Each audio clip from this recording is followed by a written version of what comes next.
Pagi ini saya akan berbagi dengan saudara sebuah pengajaran firman Allah yang pagi ini saya berikan judul agar hati kita tidak keras.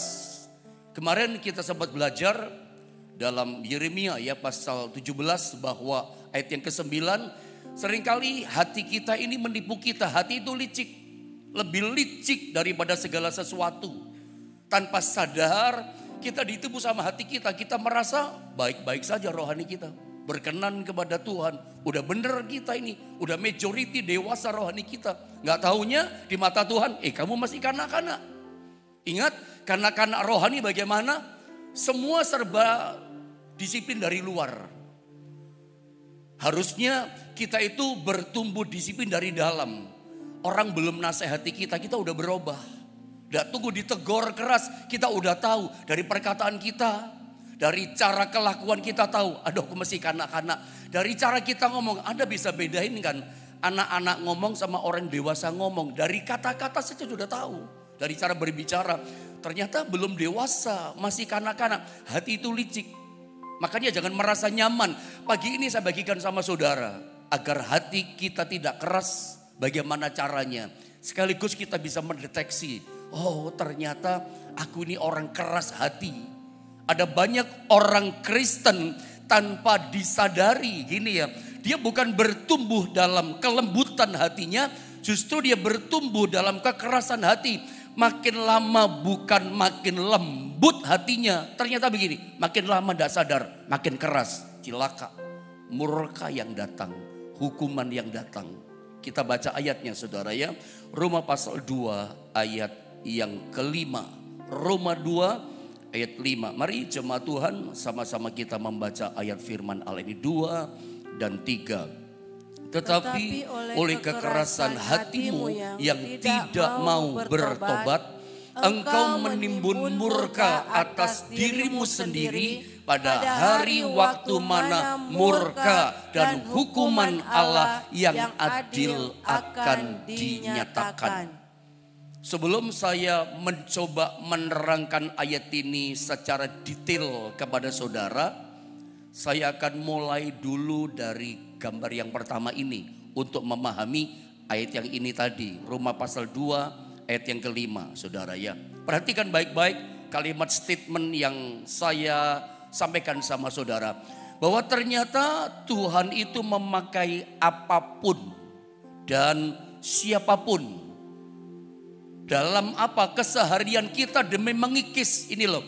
Kekerasan hati kita demi menjadikan kita pribadi yang lemah lembut dan rendah hati.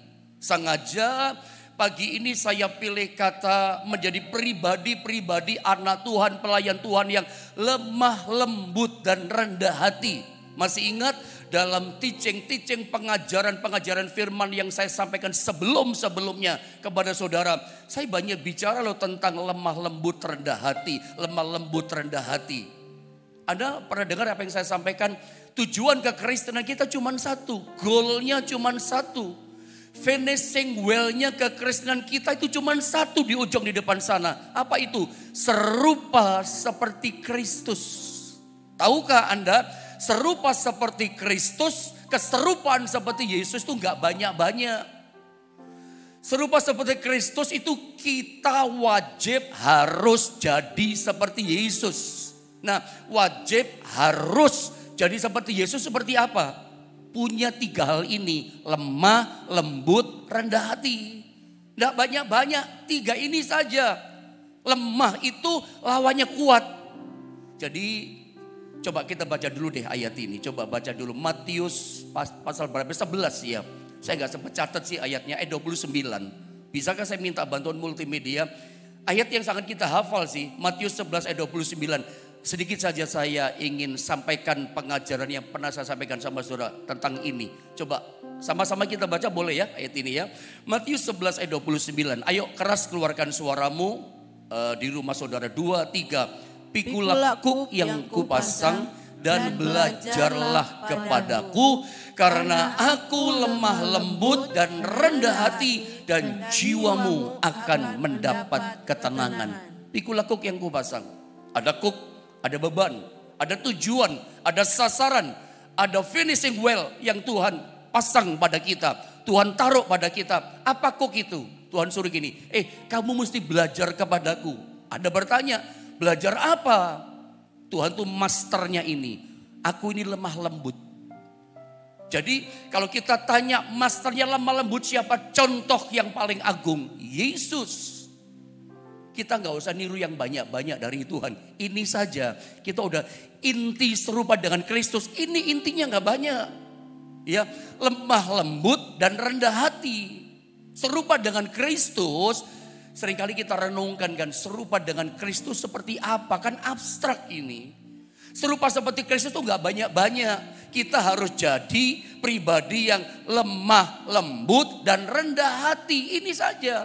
Intinya serupa seperti Kristus cuman ini sebetulnya. Lemah lembut rendah hati. Bagaimana kita bisa memahami, mengerti tentang lemah lembut rendah hati. Ini kan finishingnya well kita. Tujuan di depan kita diobakan hari demi hari sampai menjadi pribadi yang lemah lembut rendah hati serupa seperti Kristus. Nah, untuk kita dalam rangka hari demi hari mencapai tujuan goal lemah lembut rendah hati. Ketika saya renungkan, Tuhan sikapkan begini. Untuk nyampe di goal yang di sana harus tahu titik awal keberangkatannya, starting pointnya, titik awalnya harus tahu. Langkah awalnya mesti ngerti untuk nyampe tujuan finishing well di sana. Lemah lembut rendah hati. Tuhan ingatkan saya begini. Lemah lembut rendah hati supaya jadi pribadi seperti itu. Serupa seperti Kristus. Kita mesti tahu kebalikan artinya dari lemah lembut rendah hati. Lemah itu lawan katanya adalah kekuatan. Tanpa kita sadar penghalang untuk serupa seperti Kristus itu apa? Kita suka andelin kekuatan kita. Gak bisa serupa Kristus. Apa-apa andelin hebatnya kita. Egonya kita. Yang kedua apa? Lembut. Lawan katanya lembut itu apa? Keras. Kasar. Kekerasan hati. Kekasaran hati. Kalau sudah hati kasar, keras, ya mulutnya sama. Perbuatannya pun main kasar sama orang. Tanpa kita sadar, penghalang yang menghalangi kita menjadi lemah lembut rendah hati. Serupa seperti Kristus itu apa? Kekasaran, kekerasan kita. Nah, kita belajar di sini. Mungkin saya termasuk yang namanya rendah hati itu apa? Ego, kesombongan kita, ketinggian hati kita. Tidak mau rendah, tidak mau nurut sama Tuhan. Itu semua penghalang. Kita nggak bicara terlalu luas. Kita bicara tentang kasar atau keras hati. Jadi serupa seperti Kristus udah jelas ya. Untuk nyampe tujuan sana, ngerti awalnya dulu. Awalnya itu apa? Ya kita mesti lembut hati kita. Melembutkan hati. Harus bertumbuh dalam kelembutan hati. Bukan kekasaran, kekerasan hati. Tanpa kita sadar, kita merasa udah baik. Nggak taunya kita bertumbuh dalam kekasaran, kekerasan hati. Nah ini penting untuk kita renungkan. Makanya tadi poin pertama gambar tadi saya tulis begini. Tuhan itu berkepentingan setiap hari. Tuhan ingin membentuk kita menjadi anak-anak Tuhan. Kalau kita melayani Tuhan, yang menjadi pelayan-pelayan Tuhan. Tuhan rindu setiap hari kita tuh dibentuk menjadi pribadi yang lemah lembut. Yang lembut hatinya. Dengan pakai cara apa? Dengan pakai cara apapun. Cara apa? Ya pakai cara siapapun Tuhan bisa pakai. Bukan setiap minggu waktu kita ibadah. Setiap waktu. Tuhan itu rindu membentuk kita menjadi pribadi-pribadi yang hatinya lembut. Lewat apapun, lewat masalah, lewat kejadian, lewat kesulitan, lewat persoalan, lewat jalan buntu, lewat omset yang merosot, lewat sakit penyakit di tubuh kita. Lewat apapun, apa saja yang terjadi sama kita. Nah problemnya kita, kalau kita hadapi jalan buntu, hadapi kesulitan, pengennya kita menghindar.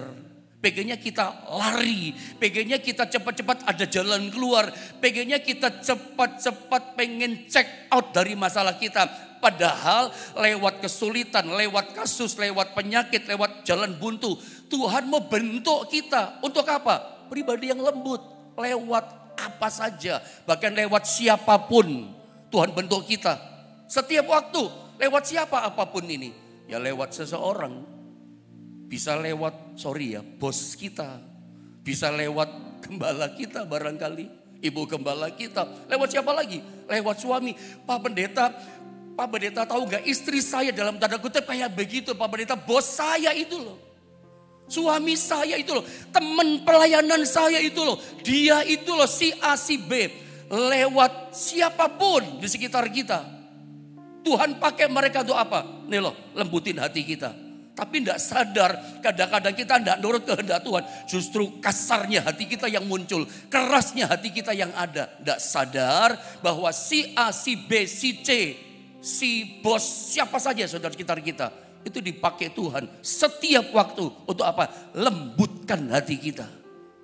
Makanya menjadikan kita lembut, pribadi yang lemah, lembut, rendah hati. Tuhan bisa pakai apa saja.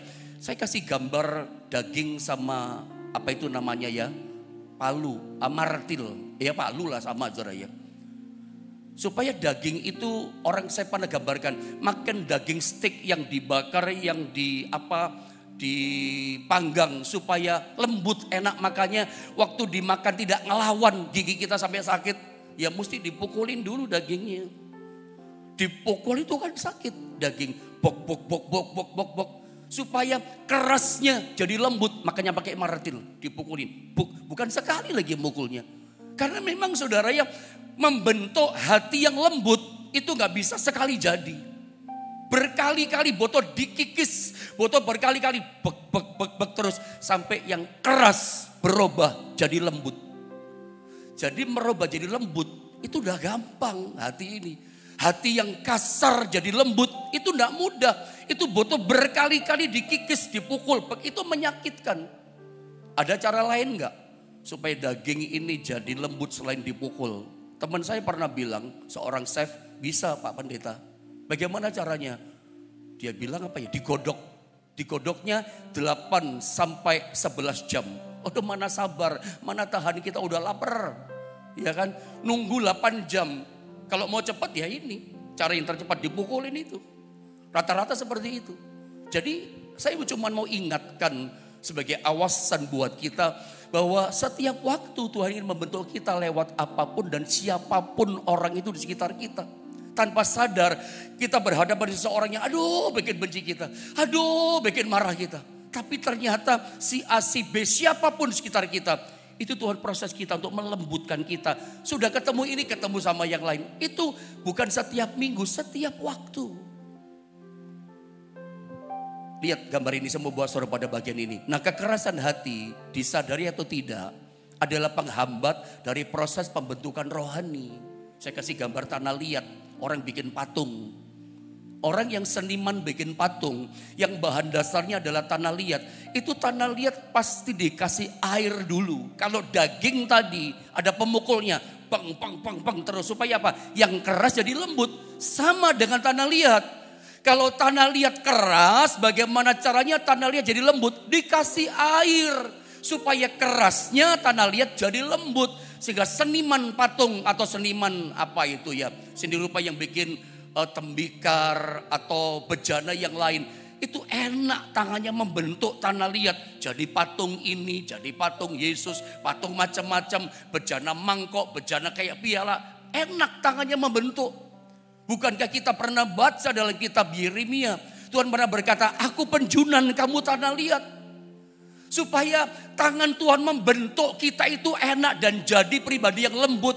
Supaya kita bisa menjadi serupa dengan Kristus. Kita ini mau jadi tanah liat yang keras atau tanah liat yang lembut? Tentu setiap kita ingin jadi tanah liat yang lembut. Kenapa tanah liat lembut? Kelembutan hati kita itu menentukan tingkat sensitivitas kita untuk mengalami hadirat Tuhan. Peka, tajam gitu loh. Tadi saya katakan, tapi problemnya banyak orang tidak sadar. Bukan bertumbuh di dalam kelembutan, tetapi kekerasan, kekasaran hati. Tanpa kita sadari begitu. Kita lebih bertumbuh dalam kekerasan bukan kelembutan. Yang Tuhan mau lembut. Nah, dibentuk dengan macam-macam cara tadi. Jadilah tanah liat yang lembut, yang mudah dibentuk. Orang itu kalau hatinya keras ya, dia itu tidak peka, tidak sensitif akan kehadiran Tuhan. Bahkan nasihat Tuhan. Nasihat yang datang dia berkata apa? Ini bukan untuk aku, untuk orang lain. Aku sudah baik kok. Ditipu sama liciknya hati dia. Tidak sadar, hatinya mengeras. Setiap kali ada model kayak Yunus, firman Tuhan datang, Anda gak nurut, Anda gak sadar, kamu sedang mengeraskan hatimu. Setiap nasihat datang, kita nolak. Itu bertumbuh dalam mengeraskan. Saya mau terangkan ayat tadi sama saudara supaya melandas ya. Perhatikan Roma pasal 2 ayat 5. Ini kan ayat awal tadi, ayat emas yang kita baca kan. Roma pasal 2 ayat 5. Nah saya mau terangkan sama saudara, kekerasan hati itu apa? Lihat saudara ya. Tetapi dikatakan oleh kekerasan hatimu, perhatikan kalimat ini, yang tidak mau bertobat, tidak mau bertobat. Saya baca, engkau menimbun murka atas dirimu sendiri pada hari waktu mana murka dan hukuman Allah yang adil akan dinyatakan. Saya bacakan di terjemahan versi yang lain, versi firman Allah yang hidup katakan, mengeraskan hati dan tidak mau berpaling dari dosa. Ada kata tidak mau bertobat, tidak mau berpaling dari dosa. Orang yang mengeraskan hati atau orang yang hatinya keras itu adalah orang yang tidak mau bertobat. Jadi kalau saudara tanya, hati yang keras itu bagaimana sih Pak Pendeta? Hati yang gak mau bertobat. Orangnya gak mau bertobat. Orangnya gak mau berpaling dari dosa. Udah tahu salah loh. Hatinya udah kasih tahu sama dia, salah loh kamu. Tapi dia gak mau berbalik dari dosa. Tetap apa? Dia lebih mementingkan kehendaknya daripada kehendaknya perintah Tuhan. Mungkin nanti ya lebih tajam ke sana. Jadi yang namanya kekerasan hati, hati yang keras itu bicara apa? Kemauan. Sama ya, terjemahan Lembaga Alkitab Indonesia maupun terjemahan FAYH sama. Kekerasan hatimu yang tidak mau bertobat, kekerasan hati dan tidak mau berpaling dari dosa. Ada kata tidak mau, tidak mau, tidak mau. Jadi kekerasan hati itu bicara kemauan. Bertobat, tinggalkan dosa.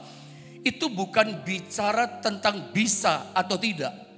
Tinggalkan dosa, bertobat, datang sama Tuhan. Itu bukan bicara mampu atau tidak. Itu bicara kemauan. Kita mau atau tidak. Kemauan. Keinginan, kehendak kita. Kita ini lebih mau nuruti kehendak Tuhan atau kehendak kita? Mau enggak? Gitu loh. Kalau kita enggak mau, nah kita bertumbuh dalam mengeraskan. Setiap kita enggak respon, enggak sensitif apa yang Tuhan katakan kepada kita, enggak sadar kita itu sedang mengeraskan. Lama-lama jadi keras. Nanti kalau udah jadi keras, sudah hilang kepekaan. Nah persoalannya sering saya katakan, ada mesti bisa membedakan suaranya Tuhan yang datang sama kita. Suara Tuhan yang datang sama kita itu bertolak belakang paradoks dengan suaranya manusia. Suaranya orang, suaranya kita. Suaranya manusia itu kan kalau memanggil seseorang, kasih perintah sama seseorang, misalnya contoh. Kalau orang itu gak respon, suara kita makin keras. Kedua kali makin keras, masih gak dengar. Ketiga kali, wow makin keras suara kita. Sampai RT kedengaran semua. Betul apa tidak? Kalau Anda panggil seseorang, dia gak respon. Kedua kali pasti lebih keras, masih gak respon. Yang ketiga kali Anda kencangkan suaramu sekuat tenaga sampai semua orang kedengaran. Kan gitu kan manusia. Tuhan beda suaranya. Kalau dia nasehatin kita, dia hadir, dia tegur kita. Pertama dia keras suaranya. Tapi begitu kita gak respon, lebih pelan. Gak respon lagi, pelan. Gak respon lagi, gak ngomong lagi dia. Beda lah saudara ya. Begitu Tuhan gak bicara, waduh udah triple bal itu. Udah bebal, tebal dan kebal hatinya. Sampai siapapun ngomong, Tuhan pun datang sama dia. Dia gak anggap Tuhan. Dia gak mau tahu yang namanya kehendak Tuhan. Nah itu udah gak peka betul. Dia bertumbuh dalam kekerasan sampai kemudian dia sedang menimbun murka Allah. Hukuman Allah kata Alkitab atas dirinya sendiri.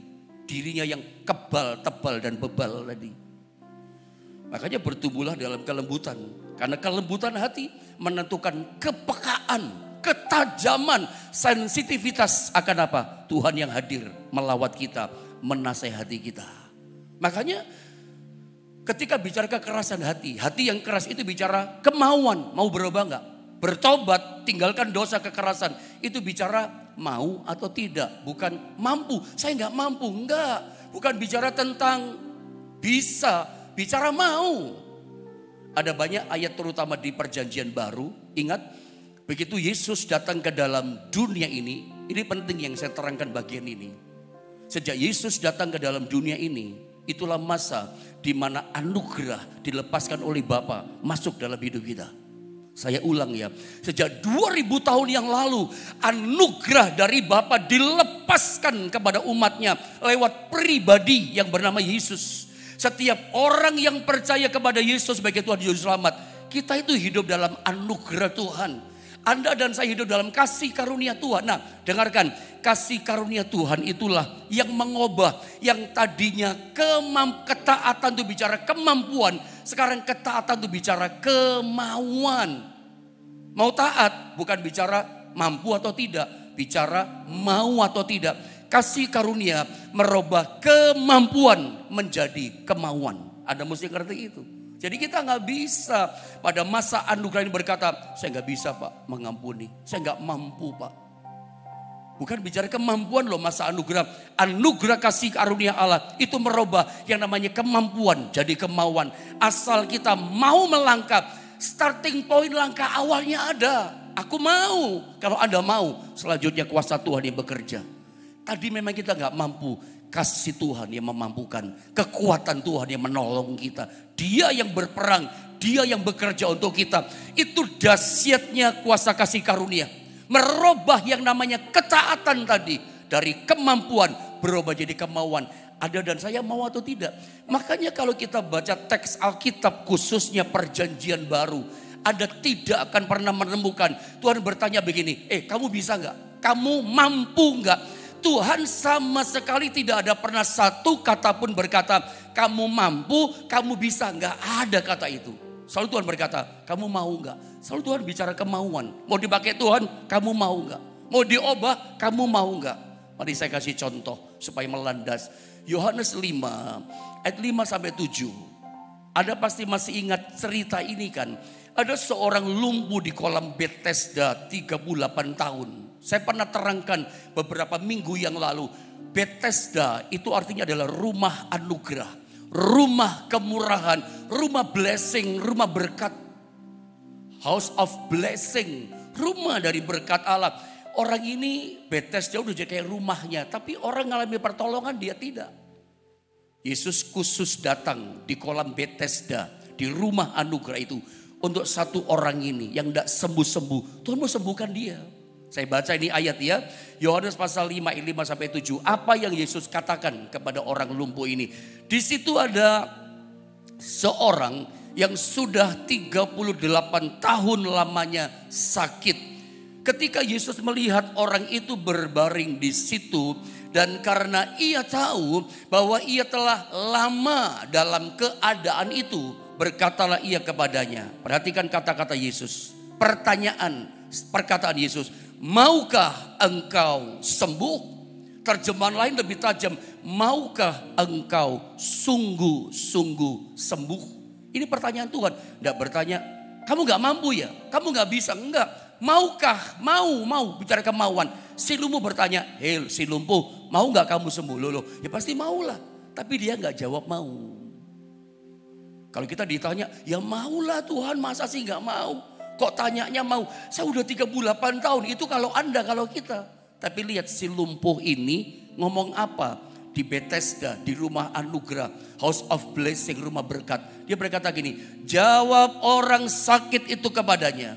Tuhan, tidak ada orang yang menurunkan aku ke dalam kolam itu.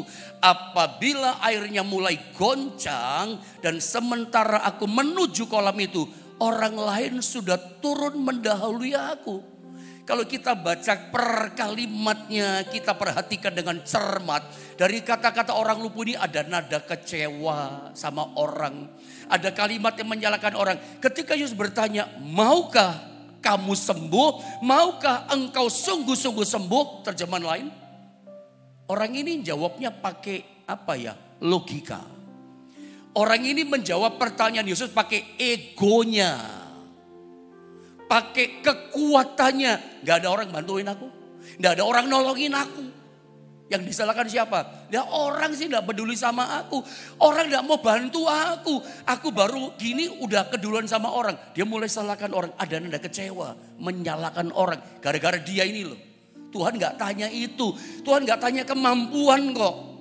Kalimat ini gak ada orang nolongin aku. Bahkan dikatakan sementara aku menuju kolam. Orang lain sudah turun mendahului aku. Bukankah ini bicara kemampuan? Aku gak mampu. Gak ada orang bantuin aku. Tuhan gak tanya kemampuan. Maukah engkau sungguh-sungguh sembuh? Apa sih yang maksud Tuhan katakan sama orang ini? Yang kamu butuhkan, saya pernah terangkan, bukan orang lain.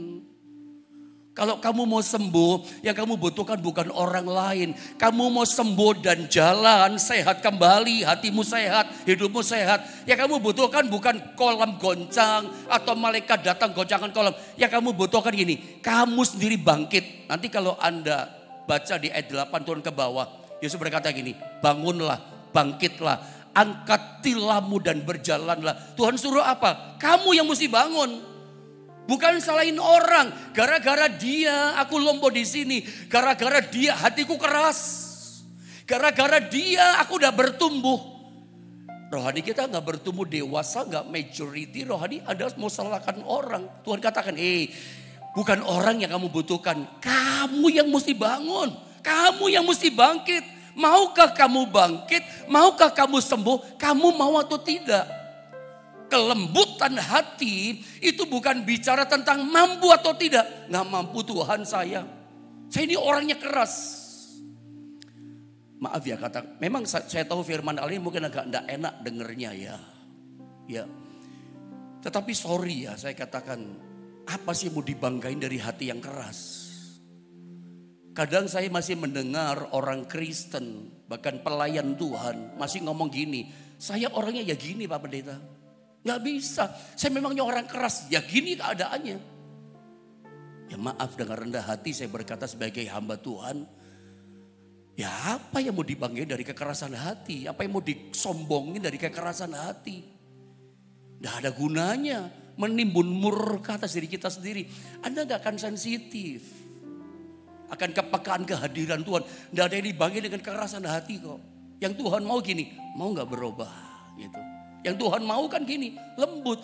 Karena tujuan goal kekristenan kita cuma satu. Serupa seperti Kristus. Keserupaan dengan Kristus itu tujuan yang kita kejar. Kelembutan hati. Jadi serupa seperti Kristus itu gak banyak-banyak. Hidup kita kayak karakternya Yesus. Hidup kita serupa dengan Kristus, mentalitas kita kayak Yesus. Bagaimana mentalitasnya?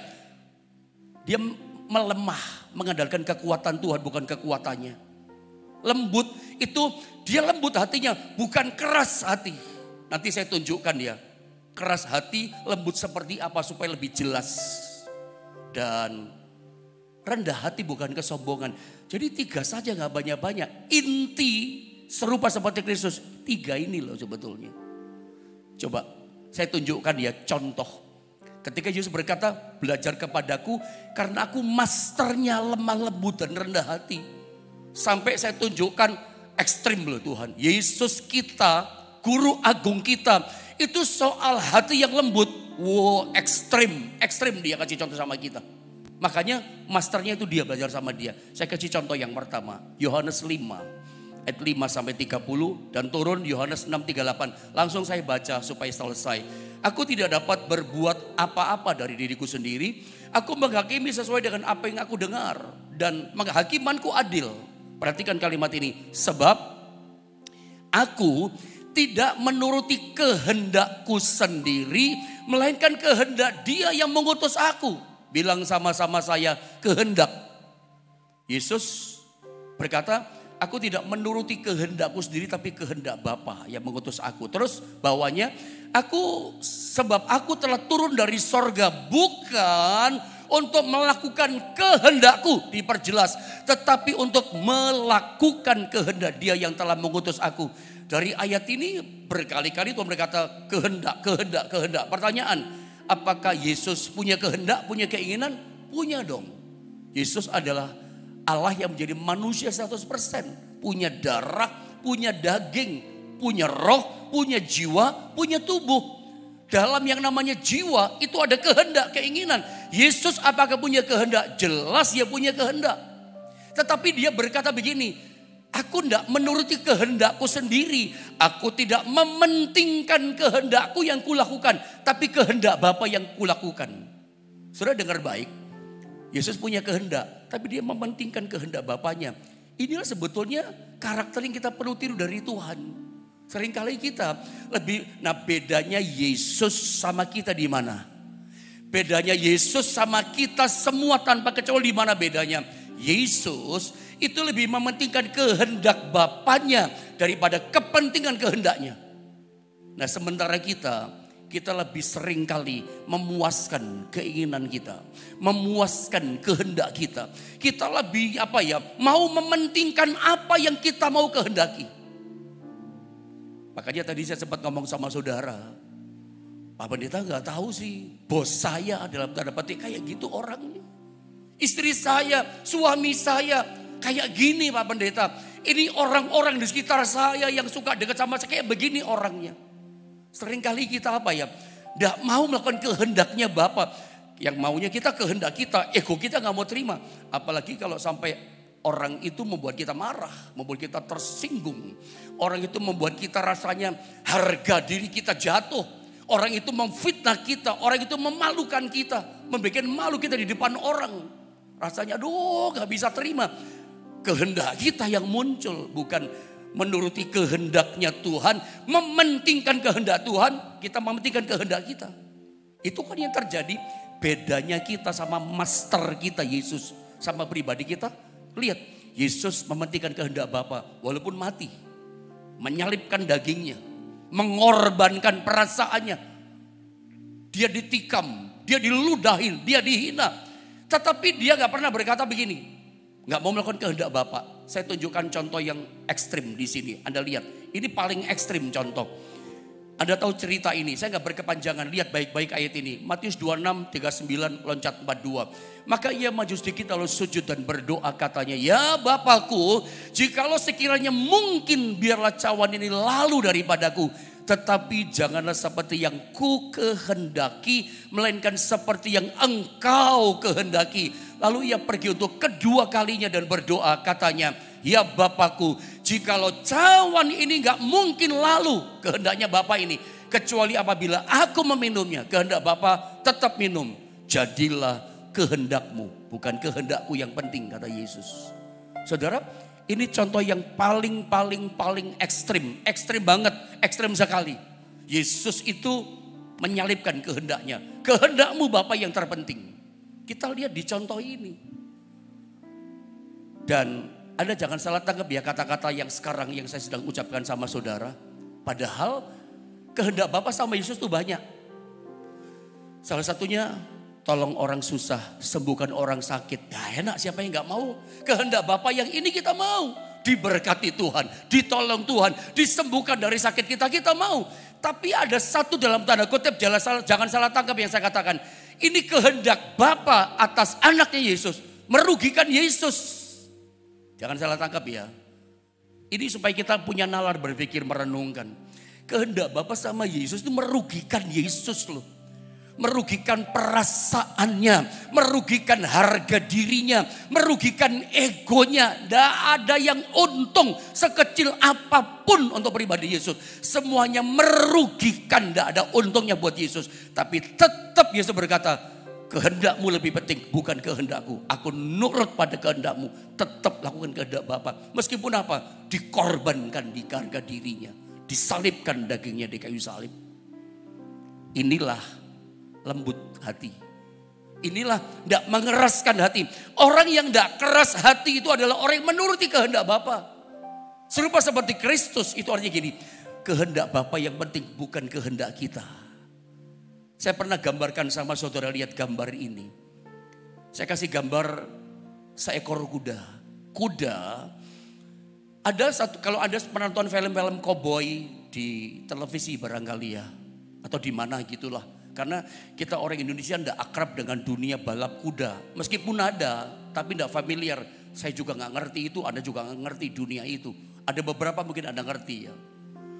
Kalau seekor kuda yang masih liar, kuda liar itu nggak bisa ditunggangi.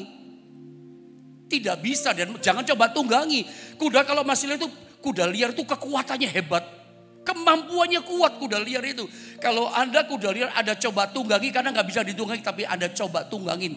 Anda tahu dampaknya apa? Anda bisa dilempar sama kuda, patah kaki, patah tangan, leher pun bisa patah. Parah akibatnya kenapa? Masih liar kuda, nggak bisa dikendalikan kehendak keinginannya. Kata-kata kita, kata saya, kadang-kadang kita maaf ya kayak kuda liar. Kehendak kita ini loh, jujur saya berkata, tidak seorang pun di antara kita sebetulnya, termasuk saya, kita semua senang dengan kehendak Tuhan. Nggak ada, percayalah dengan saya. Saya yang ngomong, saya berani berkata, termasuk saya sebetulnya kalau ngomong kehendak Tuhan, nggak suka kita. Kehendak Tuhan tuh kebanyakan gini loh. Ya, lihat ayat ini, saudara, kehendak Tuhan. Lihat ayat Lukas 9:23. Setiap orang yang mengikut aku, dia harus menyangkal dirinya, menyangkal kehendaknya, menyangkal keinginannya. Memikul salibnya setiap hari dan mengikut aku. Percayalah dengan apa yang saya katakan, tidak ada seorang pun di antara kita itu senang, mau, ingin, rindu dengan kehendak Tuhan. Karena apa? Semuanya rata-rata suruh menyalibkan daging, memikul salib, tidak ada yang kita suka. Tetapi kalau kita memang tujuannya, goalnya adalah serupa menjadi seperti Kristus, mau tidak mau, kehendakmu yang harus jadi dalam hidupku. Karena kita mau, bukan bicara mampu. Kalau bicara mampu ikut kehendak Tuhan, tidak mampu kita, tidak mampu aku, tidak mampu saya. Tidak suka kita dengan kehendak Tuhan. Tapi asal kita mau, kasih karunia-Nya bekerja memampukan kita. Makanya saya katakan gambar tadi tentang kuda tadi. Sudahkah Tuhan memegang kendali kehendak kita secara penuh dalam kehidupan kita? Kuda liar kalau sudah bisa ditundukkan sama tuannya, itu kuda itu kalau diajak lari sama tuannya. Kuda itu kan tukang lari, senang lari. Begitu dia lari kesenangannya, tiba-tiba tuannya berkata stop, ditarik tali kekangnya. Pengen lari sih, pengen ke sana sih tujuannya, kehendaknya sih. Tapi begitu tuannya stop, bagaimana kuda? Dia kan stop. Atau ketika kuda dibawa ke tempat yang becek, kehendaknya nggak mau, tapi tuannya pengen dia tetap jalan. Atau begini, sebetulnya udah lelah, capek mau berhenti. Apakah kuda langsung berhenti? Enggak. Kuda itu kalau sudah liarnya ditundukkan kehendaknya, dia diterus disuruh lari, dia akan lari terus. Dalam hati sebetulnya dia pengen berhenti, stop lah. Tapi sebelum tuannya berkata stop, dia akan lari terus. Kehendak bosnya yang penting. Bos kita itu Tuhan. Ingat ya kata-kata saya, dan seorang pun kita suka dengan kehendak Tuhan. Tetapi asal kita mau, kita bisa. Yang tidak mau itu kan daging kita disalibkan. Kehendak kita, ego kita. Ayat terakhir, 1 menit, 2 menit. Yohanes 21:18. Petrus pernah dinasihati sama Tuhan. Aku berkata kepadamu, sesungguhnya ketika engkau masih muda rohani, kanak-kanak rohani, engkau mengikat pinggangmu sendiri dan engkau berjalan kemana saja kau kehendaki. Kalau Anda tanya sama saya, apa sih kanak-kanak rohani? Ini kanak-kanak rohani. Masih muda rohaninya. Dia itu berjalan sesuai dengan kehendak yang dia mau. Tidak nurut. Tapi dan kau berjalan kemana saja kau kehendaki. Tetapi jika kau sudah menjadi tua rohani, majority rohani kita. Kalau orang tua rohani, dewasa rohani begini. Engkau akan mengulurkan tanganmu dan orang lain akan mengikat engkau. Diikat sama orang, kita rela dan membawa engkau ke tempat yang tidak kau kehendaki. Ini loh serupa dengan Kristus. Bukan kehendak kita. Kalau orang kanak-kanak rohani lebih mementingkan kehendaknya. Tapi orang dewasa majority rohaninya, dia diikat sama Tuhan, nuruti kehendak Tuhan. Nah ini serupa seperti Kristus. Kita dalam proses ke sana. Untuk kita nyampe tujuan serupa seperti Kristus. Kekerasan hati kita. Jadi kita ngerti dari judul firman Allah pada kesempatan pagi ini. Agar hati kita tidak keras bagaimana. Kehendak Tuhan penting daripada kehendak kita. Apa yang Tuhan mau lebih penting daripada egonya, harga diri kita. Karena memang ikut kehendak Tuhan, hati yang lembut. Ego kita mesti dimatikan. Harga diri kita dimatikan. Tapi dia begini Pak, harga diri kita dimatikan. Itu baru majority. Itu baru serupa dengan Kristus. Tuhan tolong setiap kita. Tuhan tolong Anda, Tuhan juga tolong saya mengajar saudara. Supaya kita diubahkan serupa seperti Kristus. Mari kita naikkan pujian tadi.